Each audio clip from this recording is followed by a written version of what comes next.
नमस्कार, NMF news पर आप सभी का बहुत स्वागत। मैं हूं आपके साथ अभिषेक पुंडी। वक्फ बोर्ड के दिन अब लदने वाले हैं। अब बहुत कम वक्त बचा है जब वक्फ बोर्ड की मनमानी इस देश में चलती रहेगी। जिस तरीके से असीमित शक्तियां वक्फ बोर्ड को दी गई थी, उन्हें खत्म करने के लिए केंद्र सरकार लोकसभा में संशोधन बिल लेकर आई थी वक्फ बोर्ड के लिए, जिसके बाद इसे जेपीसी में भी सरकार ने खुद ही भेज दिया था। पक्ष विपक्ष सबकी बातें सुनने के बाद सत्ता पक्ष के जो सांसद हैं उनके 14 संशोधनों को मंजूरी दी गई है। यह रिपोर्ट लोकसभा के स्पीकर ओम बिरला को भेज दी गई है। जेपीसी के जितने अध्यक्ष हैं उन लोगों को भी भेज दी गई है और 13 फरवरी यानी गुरुवार के दिन इसे लोकसभा के पटल पर रखा जाएगा। जगदम्बिका पाल जो जेपीसी के अध्यक्ष हैं वो इसे सदन के पटल पर रखेंगे। उसके बाद इस पर बहस होगी, क्या कुछ होगा वो देखने वाली बात होगी कि ये कानून, ये संशोधन हो जाएगा या फिर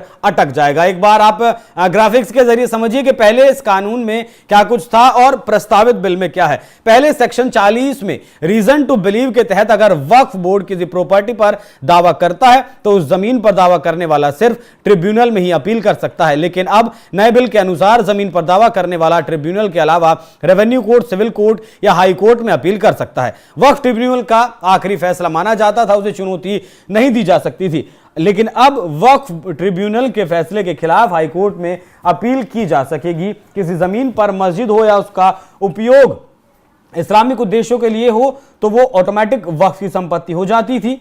लेकिन अब जब किसी ने वक्फ को दान में जमीन नहीं दी, उस पर भले ही मस्जिद बनी हो या फिर वक्फ की संपत्ति हो, नहीं होगी। वक्फ बोर्ड में महिलाओं और बतौर सदस्य अन्य धर्म के लोगों की एंट्री नहीं होगी। पहले ऐसा इसमें कानून था, लेकिन अब वक्फ बोर्ड में 2 महिलाओं और अन्य धर्म के 2 सदस्यों को एंट्री मिलेगी। मतलब सीधी सी बात यह है कि अब वक्फ बोर्ड अपनी मनमानी नहीं कर सकेगा जिस तरीके से अब तक मनमानी करता आया था। और जिस तरीके से पिछली सरकारों में लगातार वक्फ बोर्ड को लगातार असीमित शक्तियां दी गई, उन शक्तियों को कहीं ना कहीं कम करने की बात है। सीधे तौर पर आप इस बात को ऐसे समझ सकते हैं कि अगर वक्फ बोर्ड के पास किसी जमीन के वक्फ होने के कागजात हैं तभी उस जमीन को वक्फ माना जा सकता है। उत्तर प्रदेश सरकार की तरफ से भी वक्फ बोर्ड की जमीनों का सर्वे करवाया गया, जिसमें पता यह चला कि उत्तर प्रदेश में वक्फ बोर्ड के नाम पर वक्फ बोर्ड जिन पर दावा करता है कुल 14,000 हेक्टेयर भूमि है।